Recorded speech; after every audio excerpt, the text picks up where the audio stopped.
Hello, I welcome you all once again to my channel Explore Education. I am Dr. Rashmi Singh, Assistant Professor, Department of Education, SS Khanna Girls Degree College, University of Allahabad. And nowadays we are discussing about aims of education. We have already talked about aims of education in democratic, egalitarian and humane society. We have discussed aims of education as envisioned in NEP 2020, that it's self-reliant and scientific temper. And now it is the turn of aims of education as per the national values enshrined in the Indian Constitution: socialism, secularism, justice, and liberty. Okay, this is the last topic, last video on aims of education. So हमें बात करनी है किसकी, कि शिक्षा के उद्देश्य कैसे हों, वो जो राष्ट्रीय मूल्य हमारे भारतीय संविधान में लिखे गए हैं उनके हिसाब से शिक्षा के मूल्य होने चाहिए। कौन से राष्ट्रीय मूल्यों की बात है, और भी मूल्य है पर आपके सिलेबस में लिखा है इन चार पे बात करनी है। किन पे? सोशलिज्म, समाजवाद, सेक्युलरिज्म जिसको आप धर्मनिरपेक्षवाद कहते हैं, न्याय एवं स्वतंत्रता। और ये सब कहाँ लिखा है? हमारे भारतीय संविधान में लिखा है। तो पहले शुरू करते हैं संविधान से। संविधान क्या है? कॉन्स्टिट्यूशन। What is constitution?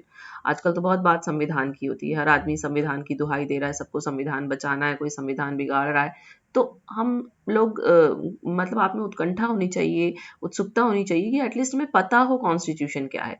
तो कॉन्स्टिट्यूशन क्या है? A constitution is the fundamental law of A state और ए कंट्री और ए नेशन, यानी कि किसी राष्ट्र, देश या राज्य का वो मूलभूत कानून है जो कि कॉन्स्टिट्यूशन है। It Lay's down the objectives of the state, provides for various structures and organs of the governments and describes the rights and duties of the citizens. और उसमें क्या होता है, राज्य को क्या फुलफिल करना है, उसके उद्देश्य क्या है, ये उसमें लिखे हैं। Provides for various structures and organs of the governments, जो सरकार के विभिन्न अंग हैं, संरचनाएं हैं, वो कैसे काम करेंगी, और जो नागरिक हैं उनके क्या अधिकार और कर्तव्य होंगे, ये भी उसमें लिखा हुआ है। It is necessary for the citizen to be aware of the constitution, ये जरूरी है नागरिकों के लिए कि उन्हें पता हो कि कॉन्स्टिट्यूशन क्या है।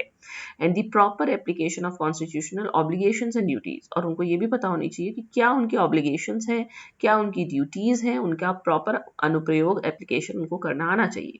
The primary objective of the modern state is the welfare of its people. आजकल के राज्यों का जो मॉडर्न स्टेट, मॉडर्न कंट्रीज जो वर्तमान समय चल रहा है उसमें क्या होता है कि हम अपने जन कल्याण, है ना। तो for achieving the welfare of the people, state should have a government functioning with a set of laws. तो जन कल्याण को प्राप्त करने के लिए राज्य को किस तरह से काम करना है कि जो सरकारें हैं उनको एक सेट ऑफ लॉज दिया जाएगा कि आप इन कानूनों के तहत काम करेंगे। The documents which contains the laws and rules which determine and describe the form of the government as well as its relationship with the citizens is called a constitution. वो डॉक्यूमेंट जिसमें वो नियम लिखे हैं, कानून लिखे हैं, जो सुनिश्चित करते हैं कि कैसी गवर्नमेंट होगी, उसका सिटीजन्स के संग क्या रिलेशनशिप होगा, इसी को कॉन्स्टिट्यूशन कहा जाता है। A constitution lays down the objectives of the state which it has to achieve. Constitution में ये लिखा है कि राज्य के कौन कौन से उद्देश्य हैं जो कि उनको प्राप्त करने हैं। ये मूलभूत कॉन्स्टिट्यूशन है जो हर आदमी आजकल संविधान बोल के निकल जाता है। आई डोंट नो कि वो जानता भी है कि नहीं कि संविधान क्या है। फिर प्रियम्बल। प्रियम्बल क्या है? Constitution of India begins with the preamble. जैसे नहीं कहते हैं कि इंट्रोडक्शन या इंट्रोडक्टरी लाइंस या प्रीफेस किताबों का लिखा होता है, उसी तरह से कॉन्स्टिट्यूशन का प्रियम्बल है, इसी से शुरू होता है हमारा संविधान। The preamble contains the ideals, objectives and basic principles of the constitution. और ये जो प्रियम्बल है इसी में हमारे जो हमारा कॉन्स्टिट्यूशन है, उस संविधान है, उसके उद्देश्य, आदर्श और मूलभूत सिद्धांत लिखे हुए हैं। Our constitution is not just a mere set of fundamental laws that form the basis of the governance of our country. It embodies and reflects certain basic values, philosophies and objectives that were very dear to our founding fathers. हमारा जो constitution है वो सिर्फ ये नहीं है कि कुछ हमने नियम कानून एक जगह इकट्ठे कर दिए हैं, बल्कि वो ये भी है कि हमारे जो मूलभूत मूल्य हैं, जो दर्शन हैं, जो उद्देश्य हैं, जो कि हमारे फाउंडिंग फादर का मतलब यहाँ है जिन्होंने संविधान बनाया, उनके बहुत प्रिय थे, वो सब भी इसमें वर्णित है। The constitution of India commences with the preamble. इसकी शुरुआत ही संविधान की प्रियम्बल से होती है। The preamble is like an introduction और प्रीफेस ऑफ द बुक, ये मैंने आपको बताया। The preamble provides the guiding principles of the constitution. और ये जो प्रियम्बल है यही गाइडिंग मतलब नीति निर्देशक कानूनों सिद्धांतों की तरह काम करता है कि कॉन्स्टिट्यूशन किस तरह से काम करेगा, ठीक है ना। अब प्रियम्बल क्या है ये भी जान लेते हैं। ये हम लोगों ने बहुत पढ़ा है, बहुत सुना होगा आपने, आपको जरूर याद होना चाहिए। ये बिल्कुल वी से लेके दिस कॉन्स्टिट्यूशन तक या कम से कम नेशन तक तो जरूरी है। तो we the people of India having solemnly resolved to constitute India into a sovereign, socialist, secular, democratic republic and to secure to all its citizens justice, social, economic and political, liberty of thought, expression, belief, faith and worship, equality of status and of opportunity, fraternity assuring the dignity of the individual and the unity and integrity of the nation। ये है हमारा preamble कि हम भारत के लोग भारत को क्या बनाएंगे, एक सोवेरेन, समाजवादी, धर्मनिरपेक्ष, लोकतांत्रिक गणतंत्र, और ये सिक्योर करेंगे कि इनके जो नागरिक हैं उनको न्याय मिले। न्याय भी कैसा, सामाजिक, आर्थिक और राजनीतिक, और उनको लिबर्टी मिले। लिबर्टी भी किसकी मिले, आपके विचारों की मिले, एक्सप्रेशन की मिले, विश्वास की मिले, पूजा की मिले, इक्वालिटी मिले, किसकी मिले, स्टेटस सबका बराबर हो, सबको समान अवसर मिले, फ्रेटर्निटी हो ताकि हर व्यक्ति की जो डिग्निटी है उसको एश्योर किया जा सके, और हम राष्ट्र की एकता और अखंडता सुनिश्चित करेंगे। अगर ऐसा हो जाए एक्चुअली तो देश में दिक्कत ही क्या हो। In our constituent assembly this 26th day of November 1949, आपको पता होगा अभी हम 26 नवंबर को मना रहे थे अपना क्या नाम है, कॉन्स्टिट्यूशन डे। तो 26 नवंबर 1949 को कहा गया डू हेयर बाई अडॉप्ट, हम इसको अडॉप्ट करते हैं, इनैक्ट करते हैं, and give to ourselves this constitution. जिन्होंने ये बनाया उन्होंने कहा कि हम अपने आप को ये संविधान दे रहे हैं। As originally enacted, the preamble described the state as a sovereign democratic republic। ये सब उसके सवाल हैं, आपके ऑब्जेक्टिव सवाल हैं। वैसे बहुत पुराने हो गए ये सवाल, लेकिन फिर भी हमें पता होना चाहिए कि जो पहला मतलब मूलभूत कॉन्स्टिट्यूशन था उसमें सिर्फ सोवेरेन, डेमोक्रेटिक और रिपब्लिक लिखा था। सोशलिस्ट और सेक्युलर शब्द इसके 42वें संशोधन में जोड़ा गया है, जो कि 1976 में हुआ, और 1976 में इसमें काफी संशोधन किया गया, इसलिए इसको मिनी कॉन्स्टिट्यूशन भी कहा जाता है। ये आपको पता होना चाहिए। इन 1976 द 42nd अमेंडमेंट, ये बहुत सवाल इस तरीके के पूछे जाते हैं, तो जो पॉलिटिकल साइंस जिन्होंने नहीं पढ़ा होता है या जो थोड़ा जीके में वीक होते हैं वो इस तरीके के सवालों के जवाब नहीं दे पाते, क्योंकि हम तो वही पढ़ते हैं ना जो हमारे सिलेबस में होता है। तो सिलेबस में हमने आज तक जानते नहीं अमेंडमेंट क्या होता है। बहुत अमेंडमेंट हो चुके हैं, और ये बहुत फेमस अमेंडमेंट है जो 42वां संविधान संशोधन जो 1976 में हुआ, और इसमें कहा गया कि अब राज्य जो हमारा राष्ट्र को हम क्या कहेंगे, सोवेरेन, सोशलिस्ट, सेक्युलर, डेमोक्रेटिक रिपब्लिक। पहले सोशलिस्ट और सेक्युलर नहीं था। अब आते हैं basic values of the constitution में कौन कौन से मूलभूत नियम बोल रहे हैं बार बार, मूल्य हैं हमारे कॉन्स्टिट्यूशन के। तो डेमोक्रेटिक प्रिंसिपल्स हैं, सोशलिस्ट प्रिंसिपल्स हैं और सेक्युलर प्रिंसिपल्स।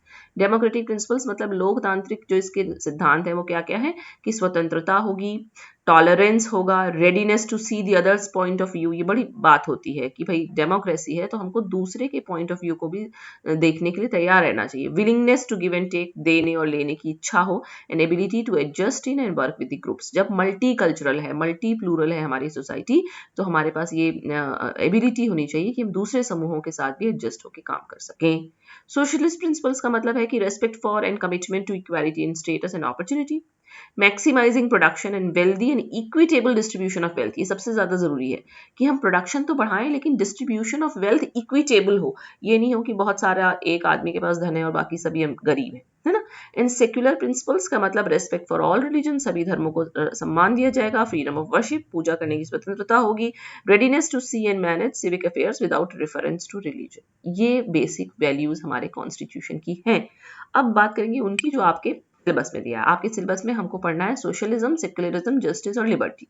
तो सोशलिज्म जैसा कि आपको बताया गया कि ये प्रीएम्बल ऑफ कॉन्स्टिट्यूशन के ओरिजिनल फॉर्म में नहीं था, 42वें संविधान संशोधन में जोड़ा गया है। मतलब क्या है इसका, It aims to end all forms of exploitation in all spheres of our existence, such as removal of inequalities and provision of minimum basic necessities to all. समाजवाद कहता है कि हमको शोषण को रोकना है, हर मामले में, हर कायदे से, हर तरीके से, हर असमानता को हटा देना है ताकि सबको मिनिमम बेसिक नेसेसिटी मिल सके। Socialism essentially means social ownership to control over the means of production and distribution। ज्यादातर ये प्रोडक्शन की बात है इसमें, कि जो हम उत्पाद कर रहे हैं और जो उसका वितरण है उस पर सोशल ओनरशिप हो, है ना, एक ही आदमी का कंट्रोल ना हो। Mahatma Gandhi in his work Hind Swaraj and India of my dreams describe socialism in visions. Mahatma Gandhi ने अपने हिंद स्वराज और मेरे सपनों का भारत में लिखा कि सोशलिज्म क्या है। उन्होंने ऐसी सोसाइटी की कल्पना की where no one is rich और पुअर, कोई अमीर गरीब ना हो, कोई वर्ग भेद ना हो, वर्ग संघर्ष ना हो, और रिसोर्सेज का इक्वल डिस्ट्रीब्यूशन हो, और एक सेल्फ सफिशिएंट इकोनॉमी हो जिसमें कोई एक्सप्लॉयटेशन ना हो, कोई वायलेंस ना हो, हिंसा ना हो, शोषण ना हो। Our concept of socialism does not restrict private initiative. हम लोग इसको में प्राइवेट इनिशिएटिव को मना नहीं करते हैं.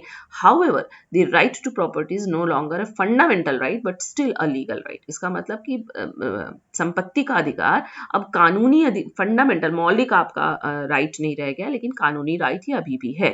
Social and economic inequalities have been inherent in the traditional Indian society. हमारा जो ट्रेडिशनल सोसाइटी है उसमें हमेशा से सामाजिक और आर्थिक असमानता रही है.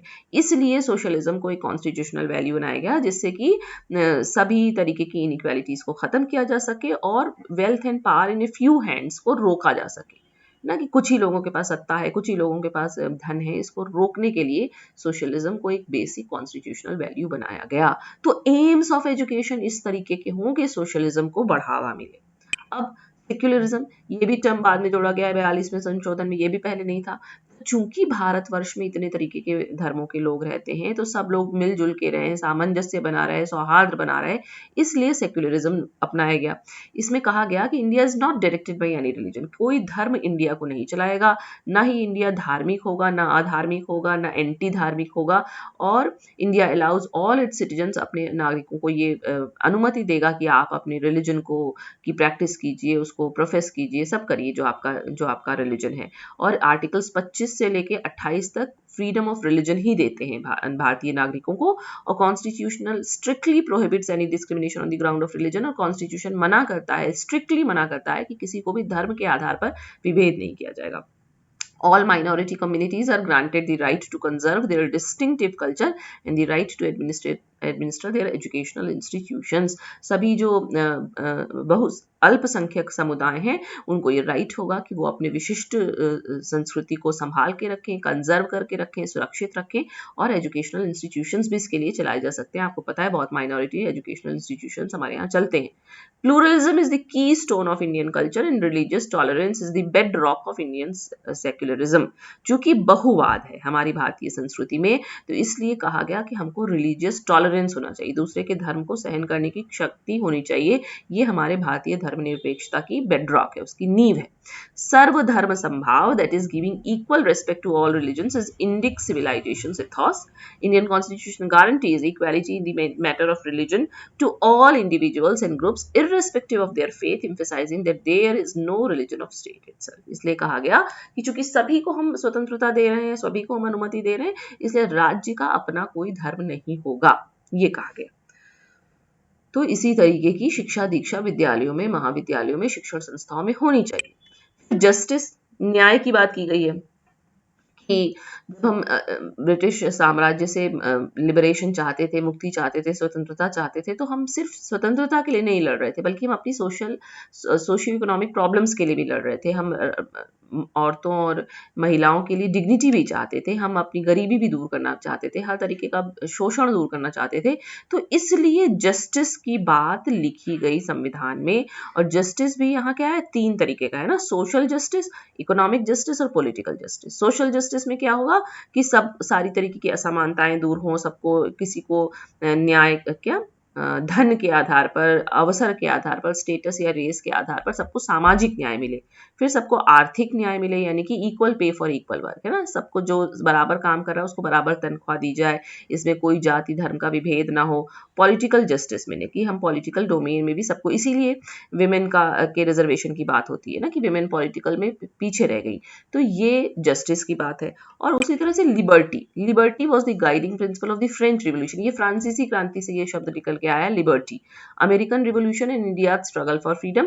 The preamble of our constitution professes to secure. हमने क्या कहा कि लिबर्टी किसके लिए देंगे, हम थॉट के लिए, हम क्या सोच रहे हैं, हम क्या एक्सप्रेस, अभिव्यक्ति की स्वतंत्रता, विश्वास की स्वतंत्रता, पूजा की स्वतंत्रता, धार्मिक कार्यों की स्वतंत्रता, which are essential to the development of the individual and the nation, जो कि राष्ट्र और व्यक्ति के विकास के लिए जरूरी है.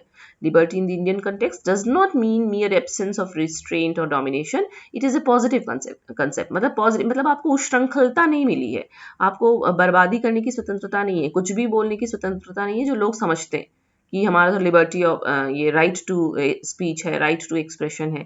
In an ordered society the liberty of the individual must be subject to social control. हमको सामाजिक नियंत्रण के हिसाब से बोलना है, सामाजिक नियंत्रण के हिसाब से अपनी स्वतंत्रता का की अभिव्यक्ति करनी है, का उसका अनुपालन करना है, उसका उपयोग करना है in order to protect the collective interest of the community. ये नहीं कोई सोचता है। And for the prevention of anti social activities, और किसी एंटी सोशल एक्टिविटी में हमको भाग नहीं लेना, ये कहते हुए कि हमें लिबर्टी दी है कॉन्स्टिट्यूशन।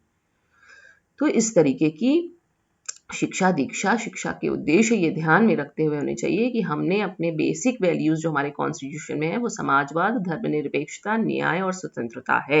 तो इसके हिसाब से शिक्षा के उद्देश्य गठित किए जाएं। ओके, तो अब जाकर जो एम्स ऑफ एजुकेशन का पोर्शन था वो आपके सिलेबस से I have covered all. Okay, so thank you and don't forget to like and subscribe my channel Explore education.